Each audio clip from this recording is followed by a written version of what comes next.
లోకనాయకుడు కమల్ హాసన్ మణిరత్నం కాంబోలో 38 ఏళ్ల గ్యాప్ తర్వాత వస్తున్న తగ్ లైఫ్ భారీ అంచనాల నడుమ ఈ గురువారం గ్రాండ్ గా రిలీజ్ కి సిద్ధమవుతూ ఉండగా సినిమా మీద తమిళ్లో మంచి అంచనాలు ఉన్నాయి. తెలుగులో ట్రైలర్ పర్వాలేదనిపించే రేంజ్ లో బజ్ ను క్రియేట్ చేసినా కానీ ఇక్కడ చాలా వరకు సినిమా ఇప్పుడు మౌత్ టాక్ నే నమ్ముకొని రిలీజ్ కాబోతూ ఉంది.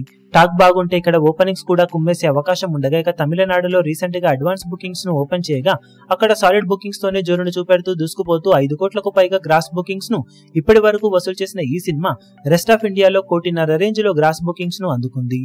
దాంతో ఇండియాలో మొత్తం మీద 5.5 కోట్లకు పైగానే గ్రాస్ బుకింగ్స్ ను దక్కించుకున్న ఈ సినిమా ఓవర్సీస్ లో ఆల్మోస్ట్ 5 కోట్లకు పైగా గ్రాస్ మార్కును ఇప్పటి వరకు అందుకుంది. దాంతో వరల్డ్ వైడ్ గా ఇప్పటి వరకు జరిగిన అడ్వాన్స్ బుకింగ్స్ తో 10 కోట్ల గ్రాస్ మార్కును అధిగమించిన ఈ సినిమా తమిళ వర్షన్ వరకు మాత్రం దుమ్ము లేపడానికి సిద్ధమవుతూ ఉంది. 3 ఏళ్ల క్రితం బాక్సాఫీస్ దగ్గర విక్రమ్ సినిమాతో ఎపిక్ కంబ్యాక్ ను ఊరమాస్ హిట్ ను తన ఖాతాలో వేసుకున్న కమల్ హాసన్ ఇప్పుడు తర్వాత చేసిన ఇండియన్ 2 సినిమాతో అంచనాలను అందుకోలేకపోయాడు.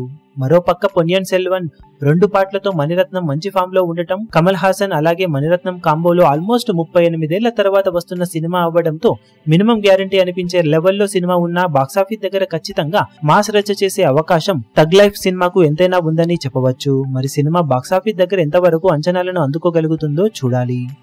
ఈ వీడియో మీకు నచ్చినట్లయితే లైక్ చేయండి, షేర్ చేయండి, ఛానల్ ను సబ్స్క్రైబ్ చేయడం మాత్రం మరవకండి. ఏ చిన్న అప్డేట్ ను మిస్ అవ్వకూడదు అనుకుంటే బెల్ ఐకాన్ ను ప్రెస్ చేయండి.